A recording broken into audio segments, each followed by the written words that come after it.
Hello, I'm Kelly McFarland, and this is Headlines in History from the Institute for the Study of Diplomacy, where we digest the most important updates from the world of diplomacy and foreign policy and take a short dive into one of the most pressing issues of the day. My friends, I want to talk to you today very simply about government. I also believe that events in Iraq have reminded America of the need to use diplomacy and build international consensus to resolve our problems whenever possible. This is not a time to undercut our diplomats. All right, Tristan, it's been a couple weeks. How are things going? Very well. Settling in here in Hong Kong, and we're recording this with flipped time this week. Last time around, it was morning for me, night for you. Now it's my turn to pull the night shift.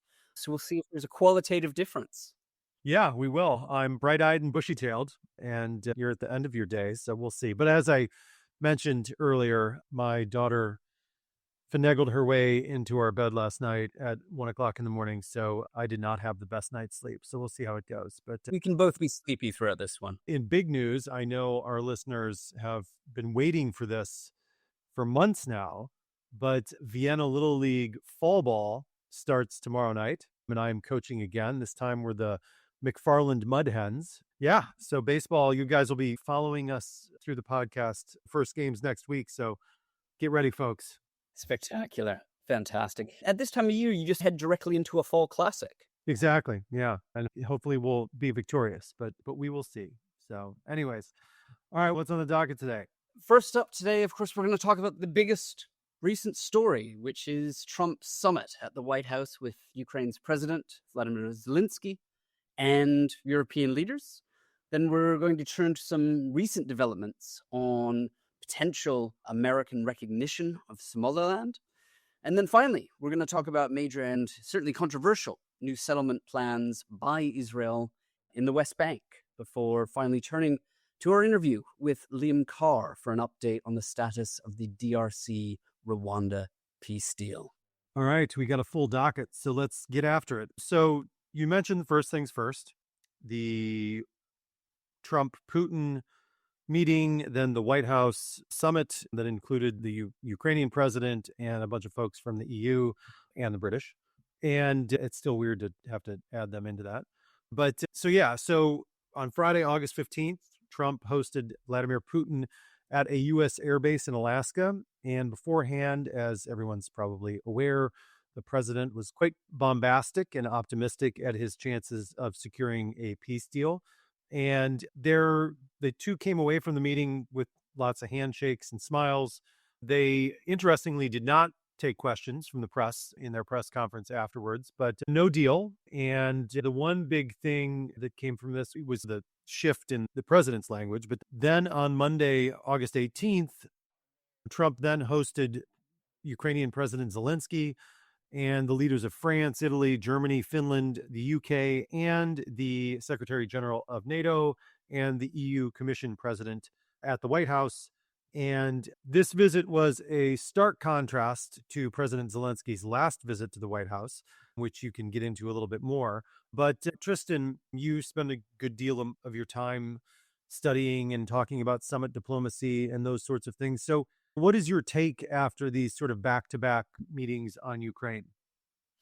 One of the things that I'm most struck by, and as somebody who's spent too much of their professional life obsessing about summits between political leaders, is that so much of the Monday meeting resembled less summit diplomacy and more court politics. Image that I am just stuck with is that of the American president in the Oval Office, behind the Resolute desk, lecturing to the assembled European leaders. And it is a remarkable contrast to the idea of leaders at the apex of their respective political hierarchies sitting around a table as equals. And just the visuality of it is, I think, telling of the political moment that we're in. But even before we get to Monday's meeting is indeed the meeting on Friday between Putin, Trump, and Alaska, where again, it just was, to put it mildly, remarkable. You know, what we saw was something that we're increasingly becoming familiar with. President Trump greeting an autocratic leader with smiles. I think he applauded him as he approached down a red carpet.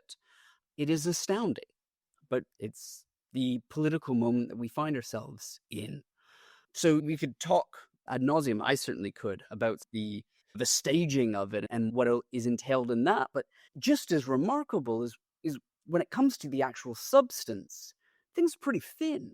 In his statement at the conclusion, Vladimir Putin maintained that in his view, the root causes of the conflict had to be addressed before a ceasefire could be contemplated. And this is, again, to be generous, it is a generous way to refer to Russia's demand that they have maintained throughout the conflict, namely that formal recognition of Russian sovereignty over Crimea must be recognized, and parts of eastern Ukraine, including territory that the Ukrainian armed forces still hold, be turned over, and guarantees that Ukraine will demilitarize and permanently remain ostensibly neutral between Russia and Europe, which means no NATO membership, no membership in the EU. And all of this is irrespective of what the Ukrainian people may or may not have to say about their future. So there's that. And then, as you note, Trump went in braggadocious as ever, just saying that there was every likelihood of success and the great negotiator would, of course, negotiate something great. And certainly not to my surprise, and I think not to a lot of people's surprise, boy, did he fall short. And then we immediately saw him shifting his own goalposts, having, in the lead up to the meeting, pushed hard for a ceasefire. And then immediately he switched and started running with Putin's own line of thinking. He, in the wake of it, has heralded as a victory, as a success, as progress. And I certainly don't see it. And it's perfectly indicative of the American president, somebody who talks a big game, will take credit for pretty much anything, even when it just is ostensibly not the case, just simply untrue. And so, yeah, that meeting was interesting. I'd be curious to hear your thoughts before we move on to the Oval Office meeting with the Europeans. Yeah, I think it epitomizes, and this will lead into the meeting with the Europeans, but I think it epitomizes more and more the thought and feeling out there that the president takes on the ideas and the notions of the last person he was with. So he's with Putin, and all of a sudden it's no longer a ceasefire. It's like we got to we got to get a broad deal before that happens. We don't have to have a ceasefire. Then he talks with the Europeans, which we'll get into, and then all of a sudden he's talking security guarantees, which he wasn't before. It's always, if you're a foreign leader, you want to be the last one that sees him.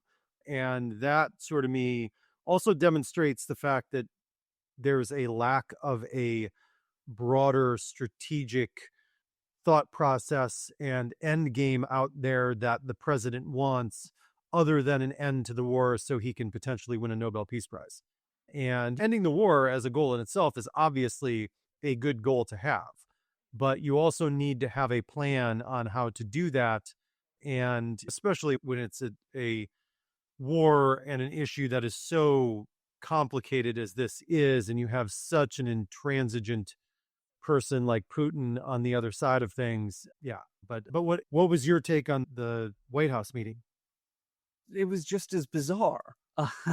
First off, I think unprecedented to have all of these leaders clear their schedule, fly across the Atlantic, and arrive at the White House for this meeting. And I mean, that to me communicates something very powerful. And hopefully that was communicated to the American president as well. I'm not sure that it was, but it certainly speaks to the resolve of the Europeans and the degree to which they are together still and firmly behind Ukraine and President Zelensky. But the meeting itself, and never mind what I was mentioning before, the meeting that they had in the Oval Office, but then when they're all sat around a table, not a round one, but a square one, what was said, that reading the transcript is absolutely bizarre. And again, though, it is perfectly, if not worryingly, indicative of sort of the way that sort of international politics, the discourse of international politics is decidedly different in the Trump era. He begins by paying compliments to every single leader, some of which are quite backhanded compliments. And then, which is his way at times. I am no longer surprised, and yet I am still struck by it. And then, indicative of court politics, each of them bows down to the king, to the emperor, and lavishes praise on the U.S. president before outlining in what is honestly quite meek terms about what they would like to see happen. And one of the things that it really reminded me of is it's a very similar pattern to what happens now in American cabinet meetings, where all the secretaries engage in this rhetorical performance where they kiss the ring before presumably getting into things of substance, though it's tough to say whether or not they do. But then getting into, to the degree there was substance, there was this moment where the German Chancellor, Friedrich Merz, opened by saying that, and I'll quote him directly, we would all like to see a ceasefire. I can't imagine that the next meeting would take place without a ceasefire. So let's work on that and let's try to pressure Russia. And Trump's face seemed to darken. That smile that he puts on vanished, and he interrupted the chancellor and then repeated this about face again. Up until Friday, when he met with Vladimir Putin in Alaska, it was, yep, ceasefire, ceasefire, ceasefire. And then he repeats this line that you alluded to just a little before, saying that we don't need a ceasefire. And then throws out this claim that he has ended, miraculously, 6 wars so far in only a few months without a ceasefire. So a ceasefire isn't needed. So it was bizarre. And again, maybe that shouldn't surprise me anymore, but it strikes me nonetheless. And there are so many other elements, I won't go on and on, even though I could. But another thing that really caught media attention was the fact that Zelensky wore a suit this meeting. We are very much downwind of the last Oval Office meeting between him and Trump, and perhaps more to the point, Vice President Vance. And so he wore a suit, but pointedly, it was black on black. It was not what one might ascribe as being a traditional suit, which in itself makes a point. What are your thoughts? And we could talk about just how bizarre all of this was. Did the ball move at all in your estimation? In some small ways, potentially. The fact that I do believe, as you noted, that the fact that he's not pushing for a ceasefire anymore is a negative, because that allows Putin to continue fighting and trying to take territory and gain as much ground as he can before there's actual negotiations. And I think the two things that I see as positive coming out of this is obviously the idea of security guarantees for Ukraine is something that Putin is adamantly opposed to. But that was a major talking point in the meeting on Monday at the White House. And so I think that's a positive. That, again, noting the fact that we just talked about the issue of Trump taking the talking points of whoever he met with last. So who knows how long the American presidents, who knows how long that might last. But I think, and who knows what that looks like right now. Is it the U.S. providing air support? Is it European troops on the ground? Trump has said that there would be no American troops on the ground. And obviously, I think the MAGA world would explode if that were the case, let alone some non-MAGA world people in the United States. I think that would be a pretty broad swath of folks that would be against that in America. But I do think on the other side of things, it seems like he has gotten Zelensky to agree to a meeting with Putin, and Putin now seems to be the one holding that up. So I think that is going to put Zelensky in a better light in Trump's eyes, because he's is the one right now that shows more of a willingness to try to get this done. So that seems good. And I think that's something that Zelensky has probably taken on board now over the past few months of dealing with the Trump administration. But I think ultimately also it demonstrates once again the major cards that the U.S. holds in all of this, with the funding, the military equipment, the intelligence sharing, like all the things that the U.S. does that the Europeans cannot provide on their own, at least for that long. And I think that's why you see a lot of this kissing the ring, because they know that at the end of the day, they need to keep the U.S. funds and weapons flowing. So we'll see. And one thing we didn't talk about, we need to move on, but is the fact that he stopped the summit to call Putin. And it's funny, and I'm sure you're the same way, having baby boomer parents, but I just envision Trump, like all baby boomers, I think nowadays, like talking to Putin on speaker on his iPhone as he holds it in his hand instead of holding it up to his ear while everybody else is listening in and he's having this conversation.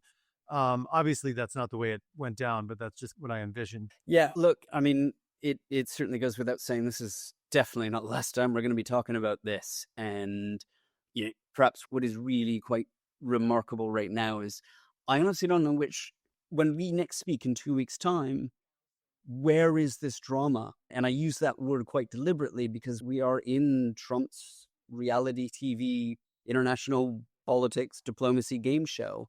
Where will this drama be in 2 weeks' time? And I don't know. Yeah, at the moment it's stalled out. So we'll see. Yeah. Moving on to our next story, we wanted to provide a little bit of an update on Somaliland, which we have certainly covered before. But just as a little reminder, it's an enclave in the northern part of Somalia, which declared its independence in 1991, sitting on the far east coast of Africa between Ethiopia and Djibouti. Now, despite not being recognized formally by a single UN member state, Somaliland has been doing actually relatively well with better living standards and governance than Somalia itself. And it's a place that uses its strategic position on the Gulf of Aden, just south of the Red Sea and the Suez Canal, to maintain a few very important relationships with nearby powers that are integral, but certainly stop short of recognition. This breakaway province has been very keen to court some key foreign powers. It has strong relations with the UAE and now also Taiwan, which of course has its own desire to be recognized as a separate entity, an entity separate from China, despite being considered as part of China by most of the world. Now, the region of Somaliland is a very complicated crisscross of different groups, different foreign entanglements, and certainly an awful lot of violent extremism. So on August 14th, the American Senator Ted Cruz of Texas, the chair of the U.S. Senate Foreign Relations Committee's Africa Subcommittee, wrote a formal letter to President Trump urging him to recognize Somaliland. And this is the first time that such a high-ranking American leader has made that move. So given this, I think it's certainly something that we should talk about. What's going on here? Why has Ted Cruz, of all people, come out for such strong support of Somaliland's independence? And what does it mean in and of itself? And what does it mean for Somaliland's possible future?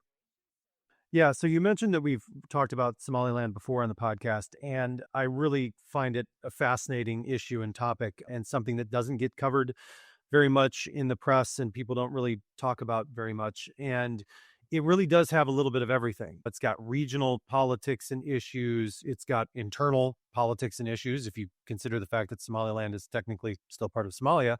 But it's also got geopolitics at play here. And, while Ted Cruz doesn't have the power to change this himself, it is a pretty big symbolic move of him pushing for this. But I think I mentioned the issue that this has geopolitics involved in it. Cruz is a big China hawk, and I think this is a way he sees this as an important pushback against China. And we'll get to that in a second. I'll explain why. But, what he writes about in his letter also hints at why there are U.S. interests at play here. And first, you already mentioned this, but where Somaliland is. It's in a very strategic location on the Gulf of Aden. So this is important for a few reasons. Its coastline is just across the Red Sea from Yemen. And as most of the listeners are aware, that's where the Houthi rebels are. And they are viewed, or they are a serious threat to shipping and the U.S. and its allies and partners around the region. So that's a big issue, that having a good working relationship with Somaliland and potential basing there would help in the fight against the Houthis. And the Houthis have been interdicting U.S. ships and other ships. So having a launch point there would be good for the U.S. And that's one of the reasons why they see this as a potential important step to take. Not saying that's going to happen, but why one would view that and see it that way. And there's still groups like Al-Shabaab and the Islamic State in the Horn of Africa, and especially in Somalia. Having a stable partner in Somaliland and a U.S. presence there could go a long way in assisting in regional counterterrorism efforts. And I mentioned the fact that Cruz is a China hawk, and China also comes into play in this. And this is where the geopolitics come into the picture. And because China has been trying to grow its relationship with Somalia, but especially Djibouti. And China's only foreign military base is in Djibouti. And as you can imagine, the U.S. would probably like to have a close partner in Somaliland and some bases of its own there to watch and monitor what the Chinese are doing. So, and also the Taiwan issue. Taiwan is pushing for Somaliland's right to self-determination. There's obvious parallels with the Taiwan situation and their relationship with Beijing. So I think that's really the China angle is where Cruz is probably coming at this the most. And there's also a lot of challenges to do this. Obviously, this would make Somalia extremely upset if the U.S. did this. And that could cause issues with our partnering with them on counterterrorism issues, especially at a time when China's trying to get in there. And also with the regional politics that we mentioned. Egypt is a very close partner with Somalia, and the U.S.-Egyptian relationship goes back decades. And Trump in particular has a seemingly tight relationship with President Sisi of Egypt. So I doubt he would want to really tick him off by doing this as well. So right now, I think we're in a wait and see. Somaliland's definitely going to be continuing to push the U.S. for recognition, and the U.S. administration's probably going to continue to weigh the pros and cons in this to see what they should do. I don't expect the U.S. to recognize Somaliland, but with President Trump, at the end of the day, you really just don't know. So we'll see. Yeah, we'll certainly keep watching. So for our final story, before we hear about the DRC-Rwanda peace deal, we wanted to focus on one part of the still ongoing war in the Middle East. Last week, Israel's far-right finance minister Bezalel Smotrich announced plans to go ahead with a new Israeli settlement in the West Bank. This is major. Essentially, where Jerusalem sits right on the cusp of Israel and the West Bank, this new settlement would stretch out eastwards, directly cutting into the Palestinian land in the West Bank and extending Israel's de facto control further towards the Jordan River, which is, of course, the border between the Palestinian territories and the Kingdom of Jordan. And such a move would, if it were completed, really go a long way to effectively cutting the West Bank into geographically. And now Smotrich, in his speech, directly addressed the several European countries that have threatened to formally recognize Palestine as a state. He said last Wednesday, and I'll quote him directly here, "The Palestinian state is being erased from the table, not with slogans, but with actions." And then he continues, "Every settlement, every neighborhood, every housing unit is another nail in the coffin of this dangerous idea." Now, we should add, of course, that international law considers all Israeli settlements in the West Bank to be illegal. And yet we have this brazen move. So not exactly the words we would want I think, to hear from an Israeli minister as the war continues to rage in Gaza. And certainly, while President Trump and all other leaders around the world are keen to stop the violence. So, Kelly, how should we view this, especially in the context of the broader diplomatic moves between Israel and the international community? Yeah, so this is something that's been going on for a time. This development of settler housing developments in territories that for decades now, the international community has called for to be Palestinian areas in a future Palestinian state. The whole original notion was land swaps for peace, or that Palestinians get land and a state, and Israel gets peace and recognizes a Palestinian state. And, the more territory Israel takes over and settles, the less likely that is. And for this particular far-right government in Israel, that is the goal. And this one is a massive settlement. It's around 3,400 homes. So you can imagine how many people that is. And I think this is something that both the Obama administration, the Bush administration, the Biden administration has pushed back against, trying to get the Israeli government not to move forward with these settlements. Because again, it's making a two-state solution and peace harder to get at the end of the day, because you're taking land away from what would potentially be a future Palestinian state. And I think, the timing for the Israelis, everybody's eyes are focused on Gaza for the most part. So it makes sense from a timing standpoint why they're doing it now, because it's going, as much as a new settlement of 3,400 homes can go under the radar, it is. And for on the Palestinian Authority side, who runs the West Bank, and they're pretty much powerless to stop this. They're seen as corrupt and inept, and there's massive calls in the international community, but also within the West Bank, for new leadership, because of just the inability of the PA to do anything of substance for years now. So this also obviously makes the extension of things like the Abraham Accords more difficult, especially with Saudi Arabia, who has doubled down on this notion that there has to be a two-state solution and a state for the Palestinians before they would sign the Abraham Accords. This obviously makes that less likely.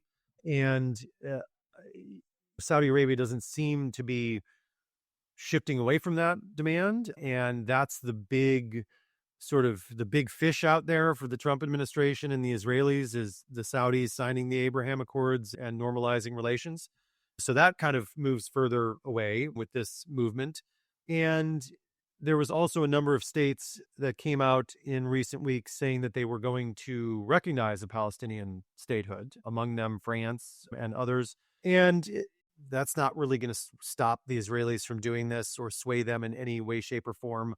And while it makes us feel good that they did that, I also don't know if it wouldn't have been better holding off and using statehood as a way to maybe get the PA to reform or do something like that. So, I think at the end of the day, it's going to happen because the Trump administration isn't going to pressure them. And even when the U.S. was pressuring them to not do this under the Bush, Biden, and Obama administrations, it didn't do anything. So it's not making things easier for peace and Palestinian statehood and hopefully the eventual creation of a two-state solution.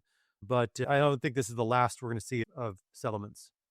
So that ends our news roundup. We now move to our conversation on the status of the DRC-Rwanda peace process with Liam Karr. Liam is the Africa team lead at the Critical Threats Project at the American Enterprise Institute. His team uses open source intelligence to closely map the status of various conflicts from the Sahel and West Africa through to Sudan and the current conflict between Rwanda-backed rebels, known as M23, and the armed forces of the Democratic Republic of the Congo. Let's listen in to the conversation.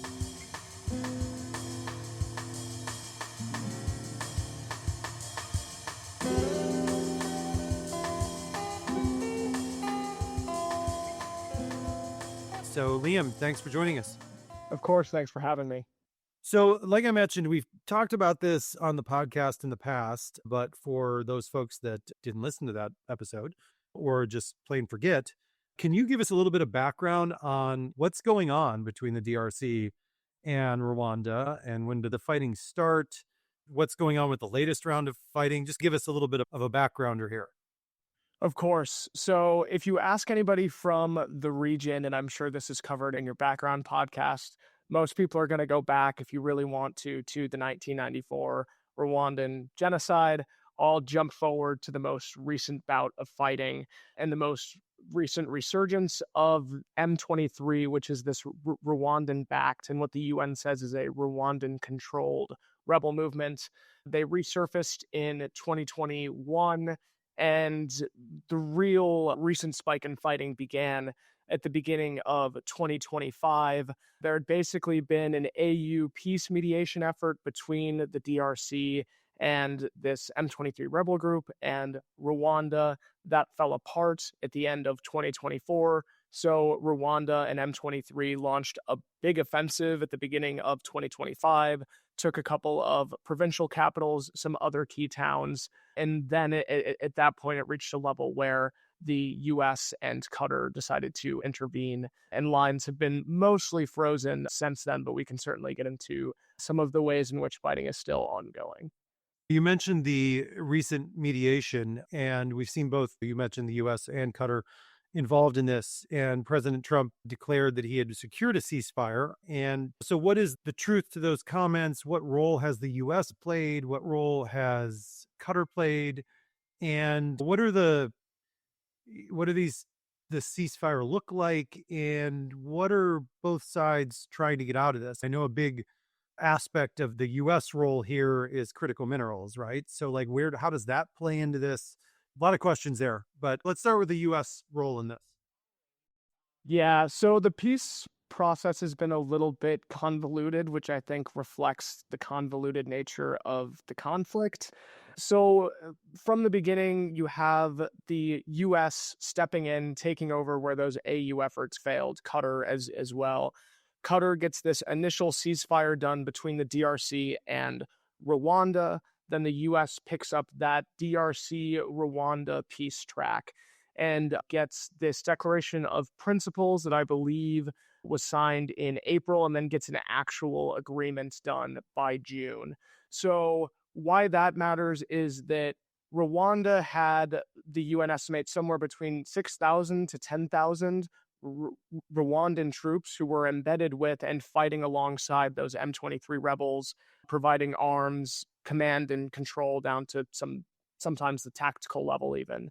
Which Kagame completely says isn't happening. Completely denies. Rwanda will often refer to this as defensive measures because Rwanda's worried. Part of the reason that they're involved in this is that they're worried about some extremist groups, some Hutu extremist groups who are active in the Eastern DRC and have ties to that 1994 genocide, like I mentioned earlier. And so that's one peace track that has been successful in some ways because we've seen the scale of the violence drop since the Qatar mediated and then US carrying that stuff on, because Rwandan troops seem to be less involved than they were at the peak of the offensive at the beginning of the year. But since then, violence hasn't totally stopped. We've still seen M23, that rebel group, fighting the Congolese army, and there are also a bunch of militia groups aligned with the Congolese government. And so Qatar has taken this side track that is specifically trying to mediate between the DRC and M23. And so that's been much more contentious. There's a lot really going after a lot more of those root cause issues, as they like to say. So M23 controls all this territory. What's going to be done about that? What's going to be done about the refugee situation? M23 has built out some pretty sophisticated parallel governance structures. What's going to happen to those? So that's been a lot more contentious, and Qatar did get a ceasefire in late July, but that's been a lot more shaky, and we've definitely seen some violations of that ceasefire in the last month or so. What incentives are they using to get the different sides to agree to the ceasefire? And especially, I'm also interested in, you noted the fact that Rwanda has not been as necessarily active in the last few months. Why, after they have been so active? Yeah, so as far as incentives bringing everybody to the table, another element of the US process is this regional economic framework. It's technically separate from the peace deal, but they're all contingent on each other. The US has made very clear that the economic framework is contingent on the DRC and Rwanda sticking to its side on the military ceasefire deals, and everybody sticking to the Qatar-mediated deal between DRC and M23 as well. And so that regional economic framework aims to attract billions of dollars of US investment into those critical mineral chains that you mentioned. And we're really talking about all aspects of that. Obviously, some of the upstream stuff, taking rock from the actual ground, but also refining and building energy projects to power some of that, and infrastructure to get the minerals flowing west as well as east, because currently a lot of that goes to China. So infrastructure to get it moving west.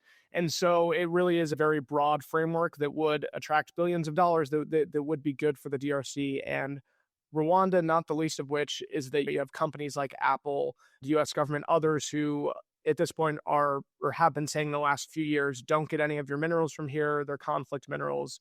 Don't want anything to do with that. If you can formalize these supply chains, that then eliminates that barrier to entry, especially for a lot of US companies. And so that's the incentives that everyone is really looking at. And I think that's part of the reason that Rwanda has taken its foot off the gas a little bit, because Rwanda genuinely would benefit quite a bit from that, especially if it can build some refinement capacity so that minerals from the DRC could then go and be refined in Rwanda, which would be really great for them. I think another reason is just that, obviously, like you mentioned, President Trump has touted this initiative quite a bit. I don't think that anybody wants to really anger Trump, given he's thrown a lot of weight and a lot of diplomatic clout behind this. And getting on his bad side, I don't think would do anybody any favors and would probably lead to some retaliation that these countries don't want. So that's not to say that they're totally going to fall in line. They're probably going to try to toe this narrow line between not angering Trump and totally torpedoing everything going on. But obviously, they're still going to be protecting their own interests. And this conflict has been going on for decades. So it's not as easy as Trump saying, everybody make nice. It's going to take a lot of work and a lot of pressure to keep this thing on track. You mentioned something that I was going to do a follow-up question on anyways, and that's that those are pretty nice carrots that the U.S. is dangling out there of this economic integration in the region, and there are definite things that we can build upon there with the critical minerals to create infrastructure, technology transfer, all kinds of stuff. But you mentioned not wanting to get on Trump's bad side. So what are the sticks that the U.S. and other countries have? Is it economic? Is it tariffs? How much does the U.S. really trade with, say, the DRC?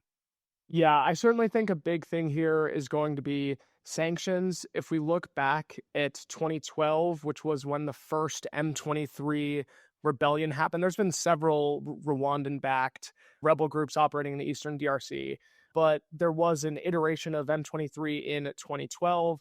What happened then was the Obama admin and EU partners basically put a bunch of sanctions on Rwanda that totally crippled their economy, and Rwanda cut its backing for M23, and M23 basically dissolved for the most part, or at the very least, it didn't have quite the military backing that it needed to be making all of these demands from the DRC government.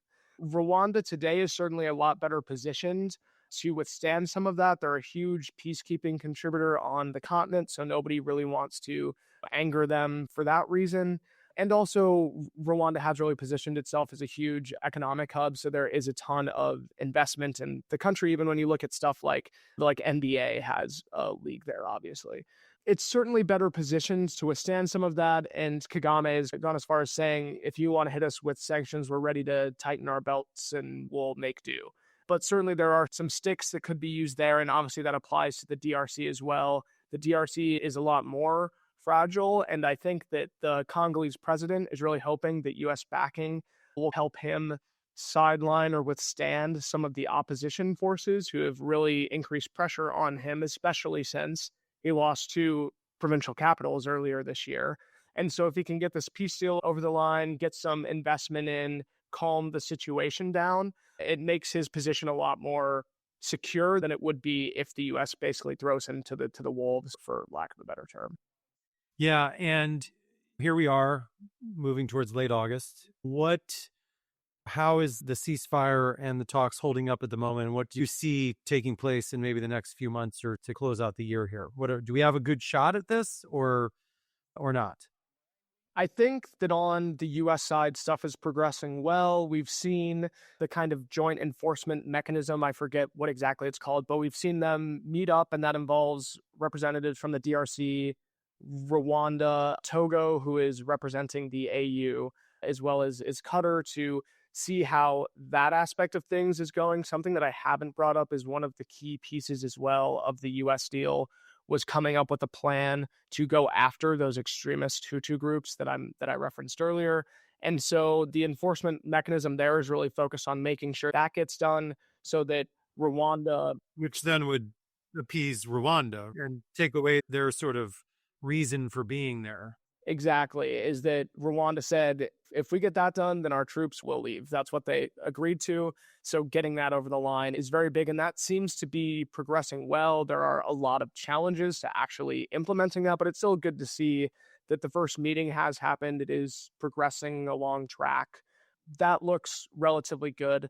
On the Qatar side, stuff is still really dragging along. There are a lot of issues, even on the kind of like preconditions end. There's a prisoner swap that M23 is demanding be done before they agree to any broader deal. There's still a ton of contentious issues to figure out with that territorial control piece. Like I said, the kind of ceasefire thing, they both agreed to the restoration of state authority, which everybody, oh, that sounds good. And then M23 comes out and has a totally different interpretation of that than what the Congolese government did.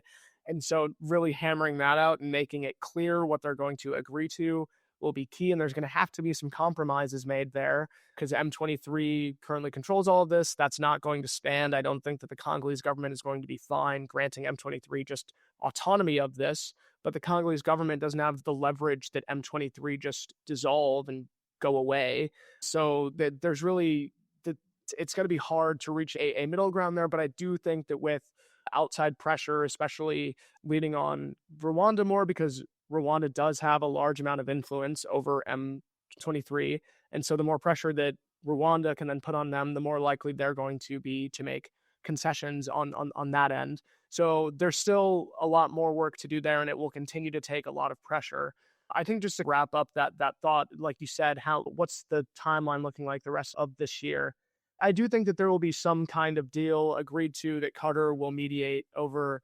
I don't know exactly. It wouldn't surprise me if suddenly there's a breakthrough in the next month, but obviously there's a lot of sticking points that if more pressure isn't put on, I don't think that's likely, but I do think there will be some kind of deal because like I said, I think that Trump really wants this deal. I think that these countries ultimately want to get this regional economic framework moving. And so that said, it's a lot easier to get people to put pen on paper. It's a lot harder to get people to follow through on everything that they agreed to, which has been the problem in the DRC for the last several decades. And so it's going to be a much longer process to actually get peace fully figured out, and then that economic stuff will start to follow. So like you mentioned, those are some really nice carrots, but those carrots might not fully come to fruition for years. And so I do think that outside pressure is going to be really important to keeping everybody on track until that stuff really takes root. And so continuing to check those boxes off, continuing to do those meetings, that's good stuff. But I really do think that this will be a very long process that will take a lot of U.S. engagement and pressure before we actually start seeing the fruits of that labor. Yeah, the critical mineral infrastructure doesn't happen overnight.